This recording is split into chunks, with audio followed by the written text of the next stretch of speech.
OKB dendiğinde çoğu insanın aklına hemen aynı şey geliyor. Temizlik. Sürekli el yıkayan, her şeyden kir bulaşacak diye kaçınan biri. Ama gerçek şu. OKB her zaman hijyenle ilgili değil.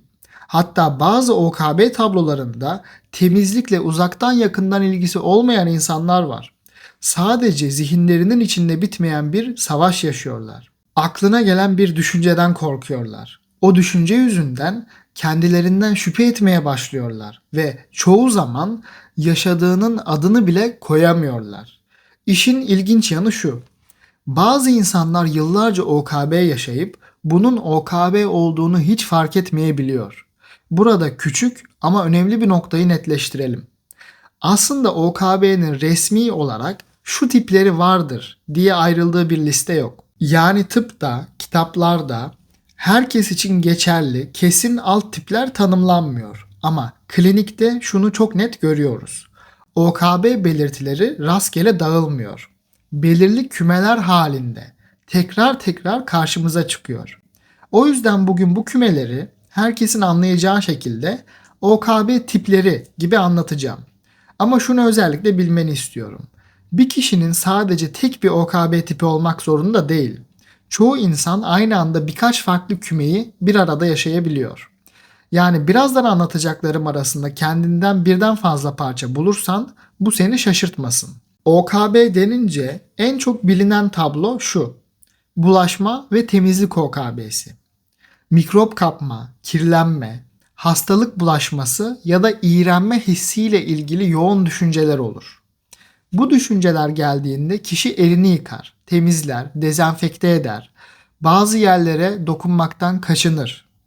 Dışarıdan bakınca sorun temizlik gibi görünür ama asıl mesele temizlik değildir. Asıl mesele tamam şimdi oldu hissi gelene kadar duramamaktır. Yani el kirli olduğu için değil, zihin rahatlamadığı için yıkanır. Ve bu rahatlama her seferinde çok kısa sürer. Bir süre sonra aynı düşünce tekrar gelir ve döngü yeniden başlar. OKB'yi besleyen şey de tam olarak bu kısa süreli rahatlamadır. Bu kez temizlik yok ama kaygı yine aynı. Kontrol OKB'sinde kişi sürekli şundan şüphe eder. Ya bir şey yanlış gittiyse, ocak kapalı mı, kapı kilitli mi, ütüyü fişten çektim mi? Bazen bu şüphe daha da ileri gider. Ya birine çarptıysam ama fark etmediysem? Bu düşünceler geldiğinde kişi tekrar tekrar kontrol eder. Geri döner, fotoğraf çeker, başkalarına sorar. Kontrol ettikçe kısa bir rahatlama olur. Ama bu rahatlama uzun sürmez. Çünkü beyin şunu öğrenir. Şüphe geldiğinde kontrol etmezsem rahatlayamam. Ve bir süre sonra şüphe daha sık, daha güçlü gelmeye başlar. Yani ironik bir şekilde kişiyi asıl kilitleyen şey dikkatsizlik değil, aşırı kontrol etme çabasıdır.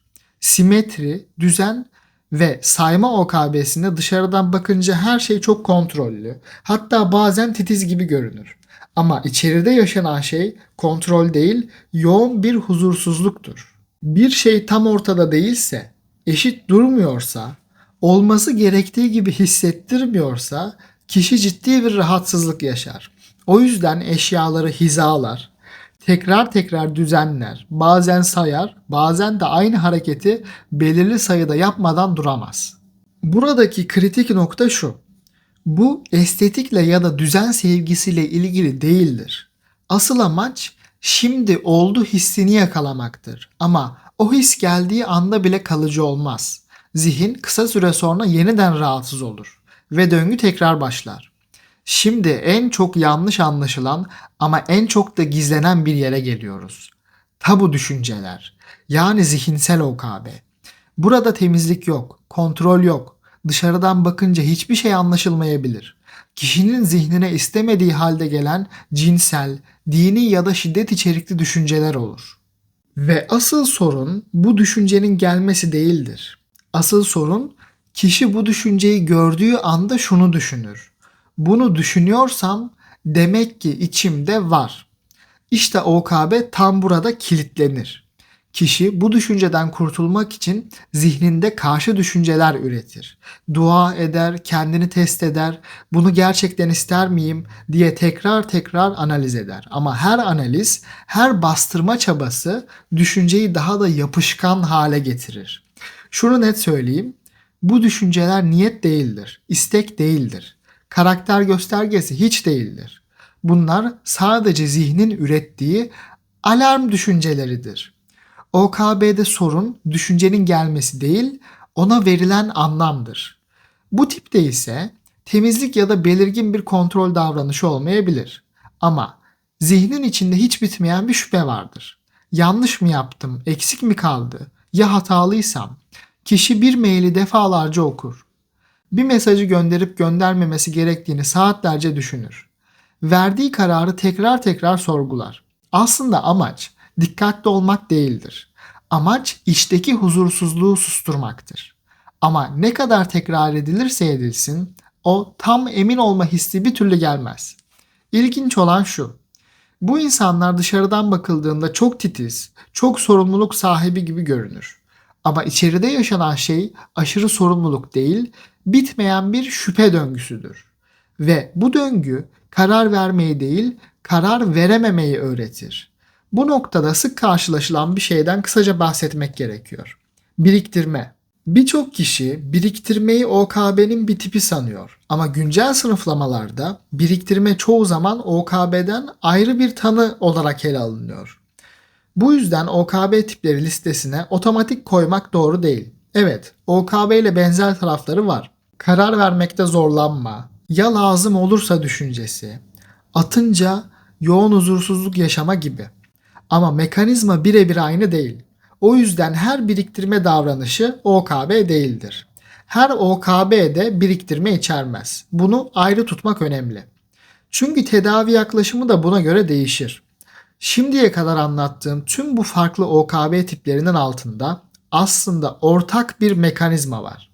Temizlikte de, kontrolde de, şüphede de mesele hep aynı yere bağlanıyor. Belirsizliğe tahammül edememek. Zihin ya olursa sorusuna kesin bir cevap istiyor. %100 emin olmak istiyor ama hayat böyle çalışmıyor. OKB'li zihin bu belirsizliği gördüğü anda hemen bir çözüm üretmeye çalışıyor.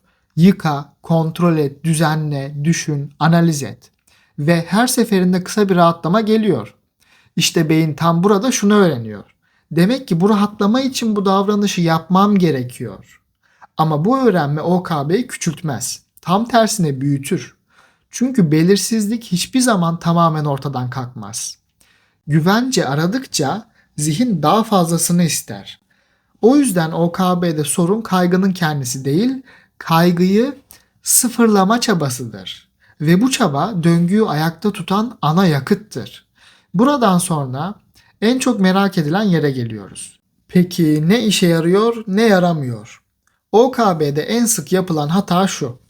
Kaygıyı tamamen yok etmeye çalışmak. Daha iyi hissetmek için düşünceyi bastırmak, kendini rahatlatmak, bir daha gelmesin diye uğraşmak. Ama bu çaba OKB'yi küçültmez. Tam tersine besler. Çünkü beyin şunu öğrenir. Bu düşünce tehlikeli. Ondan kaçmalıyım. OKB'de işe yarayan yaklaşım bunun tam tersidir. Kaygıyı sıfırlamaya çalışmak değil, kaygı varken de davranışı değiştirebilmektir. Maruz kalma ve tepki önleme dediğimiz şey tam olarak budur. Yani düşünce gelir, kaygı yükselir ama sen eski ritüeli yapmazsın. Zor bir süreçtir ama beynin yeniden öğrenmesini sağlayan tek yol da budur. İlaçlar bazı kişilerde bu süreci destekleyebilir ama tek başına rahatlatmak çözüm değildir. Çünkü asıl değişim belirsizlikle ilişki değiştiğinde olur. Eğer bu videoda kendinden bir parça bulduysan şunu bilmeni isterim. Mesele sen değilsin. Mesele beyninin belirsizlikle kurduğu ilişki. OKB seni kötü, zayıf ya da sorunlu biri yapmaz. Sadece zihninin seni aşırı korumaya çalıştığını gösterir. Ve bu ilişki de değiştirilebilir. Bir sonraki videoda bu döngüyü adım adım nasıl kırdığımızı birlikte konuşacağız.